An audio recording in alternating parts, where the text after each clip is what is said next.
Thank you very much, Godfrey. Of course, I do have President Goodluck Jonathan standing by with us. Thank you very much, Your Excellency, for joining us. And it's really historic that you're coming to the stock exchange today, of course, on the eve of the elections. I want to get, first of all, your thoughts on the stock market and how it is progressing over the last few years. In your tenure, we've seen this market rally quite a bit, like you did mention during your speech. But what would you say is your vision for the capital market going forward? They didn't tell me. Thank you. First, So let me commend Winston, because the council members and brokers for keeping afloat the Nigerian capital markets. It's progressing satisfactorily. I think when 2010-2011, it was about 6.5 trillion.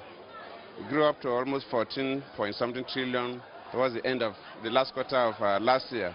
But because of the drop in international price of crude oil, now we are talking about 10.3 trillion, which is still big.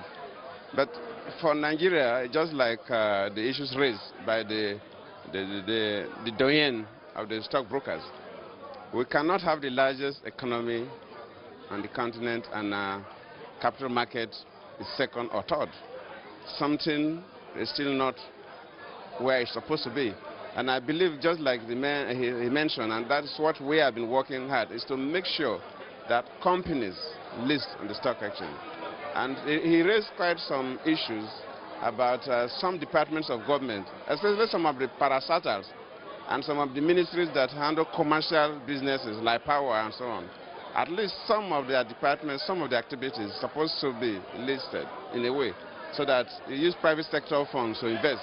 This is an investment that will bring returns, so that you don't have to use line budgeting. We don't have to look for money to build a gas infrastructure, for example, since that the gas will be sold and of course money will be recovered. So you can get that money from the private sector and invest and get a payment from the private sector. So my commitment and the way we must go to make sure that all major companies and departments of governments that are expected to be listed are listed in the stock market. That will grow the market. Okay, Mr. President, if you can just reflect on your plans for the next 4 years, what would be your priority for the business community? We've seen your government really focus on local content, and we've seen the impact of that. In fact, we've seen quite a few companies get listed on the stock exchange as a result of that. But if you are speaking to the business community now at the eve of this election, what's your message to them? Our total commitment for the next 4 years is to strengthen investment more and more. We are moving away from a country that almost 100% control of federal government in terms of enterprises to 100% control by the private sector. Taking the power, for example, before this time the power sector from generation to transmission and distribution was 100% controlled by the federal government, not even states.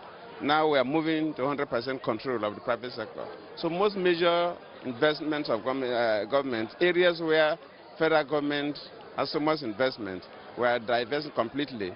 And we promise that government will only be interested in the physical environment and make sure that operating environment is conducive so that the private sector drives the economy. We are transiting, and I believe in the next 4 years we'll conclude.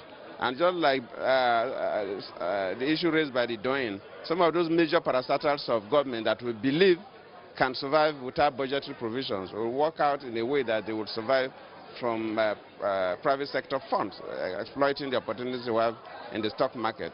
Our vision is to grow the economy more and more so that we'll be able to create jobs for Nigerians. Mr. President, thank you very much for speaking to us. Of course, I have been speaking to Nigeria's President.